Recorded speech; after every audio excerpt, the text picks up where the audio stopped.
त्या 2 तारखेला बिबट्याच्या हल्ल्यातून भाऊबाई खोडदे यांचं निधन झालं। खर तर हा रस्ता रोको या ठिकाणी आज करण्यात येत आहे।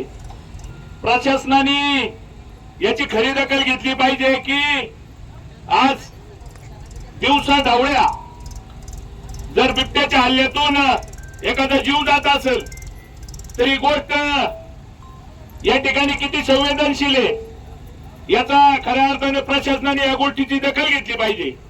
आणि वाईट या गोष्टीचं वाटतंय की एक जीव जाऊन सुद्धा प्रशासक कुठल्याच पद्धतीने त्या ठिकाणी ऍक्टिव्हपणे काम करत नाही। मला एक कळत नाही, सरकारला बिबटे पाहिजेत की माणसं पाहिजेत? बिबटे माणसाला खाऊन जातो, परंतु हे सरकार आज बिबट्यांचं संरक्षण करायला पाहिजे।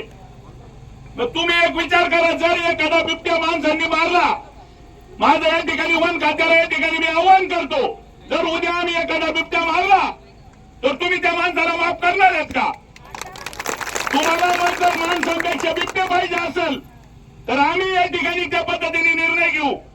तुम्ही काय करायचं, आता फक्त खेळ चालू आहे की या ठिकाणी पारनेर तालुक्यातून बिबट्या धरायचा, जुन्नर सारख्या ठिकाणी नेऊन सोडायचा। माझं वन खात्याला आव्हान आहे, माझ्या गावातलं फिरणारं कुत्रं तुम्ही धरा आणि तो बिबट्या जिथं सोडताना त्याच्यापेक्षा 5 किलोमीटर लांब नेऊन सोडा आणि त्या 8 दिवसात कुत्रे गावात येऊन फिरते। आणि तुम्ही जर बिबट्या इथून फक्त नाटक करणार असेल तर हे नाटक बंद करा। तुम्ही काय फॉरेनवरून येऊन इथं नोकऱ्या नाही करत, लंडनवरून येऊन तुमच्या पण कुठेतरी आई वडील, तुम्ही पण शेतकऱ्याची मुले। आज शेतकऱ्याला तुम्ही सांगता रात्री बाहेर पडू नका, 100% बरोबर आहे, पण आज दिवसा ढवळ्या घटना घडली। आज तुमचे पण आई वडील कुठेतरी शेतात काम करीत असतील।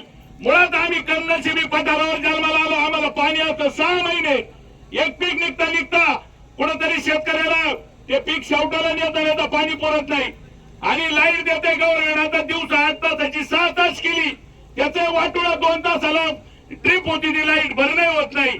शेतकऱ्याला वावरात शेतीत गेल्याशिवाय पर्याय नाही आणि आमचा शेतकरी जर जगला नाही तर काही उपयोग नाही। तुमच्या प्रशासन आम्हाला जाळायचं नाही कुठं सरकार नेऊन।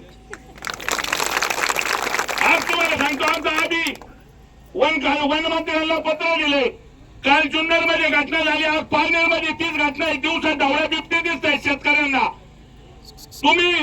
तुम्ही टेक्नॉलॉजी बाकीच्या गोष्टींच्या वापरताय, मग तुम्ही टेक्नॉलॉजी ज्या वेळेस तुम्ही बिबट्या पिंजऱ्यात धरता, तुम्ही मला एक कळत नाही, तुम्ही तुमच्या मंत्र्यापर्यंत सांगा की ही गोष्ट आता गंभीर झालेली आहे।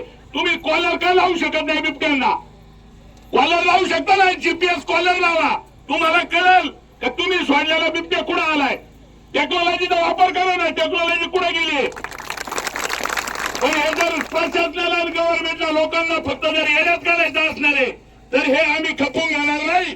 आज रस्ता रोको केलं, उद्यापासून वन खात्याचा एकही बराच जर कुठली घटना घडली आणि हे जर तुम्ही गांभीर्याने घेतलं नाही, तुम्ही फक्त इथे निवेदन घेऊ नका, तुम्ही वर करा ना, लोक तुम्हाला मारणार आहेत उद्या। मी सांगतो, आम्ही गावोगाव वन खात्याच्या माणसांना फिरून देणार नाही। आमचं संरक्षण आम्ही करू, आम्ही मारू बिबट्यांना। काय तुम्हाला कार्यवाही करायची करा आमच्यावर। तुम्हाला जर माणसांपेक्षा बिबटे सांभाळायचे असतील ना, सांभाळा, तुम्हाला शुभेच्छा।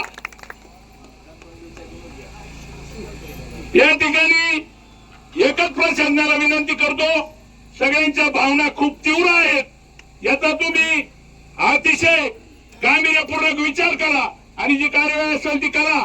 आणि अनिल भाऊंनी सांगितल्याप्रमाणे या ठिकाणी मी जबाबदारपूर्ण सांगतो, दसकऱ्याच्या आज जर तुम्ही कुठल्याही प्रकारचा निर्णय घेतला नाही तर 100% पारनेरला वन खात्याच्या तुमच्या कार्यालयासमोर या ठिकाणी आजींचा दसक्रिया केला जाईल। या ठिकाणी बोलतो आणि सर्वांच्या वतीने आजींच्या आत्म्यात चिरशांती लाभो अशी परमेश्वर चरणी प्रार्थना करतो। आज या ठिकाणी थांबतो। धन्यवाद।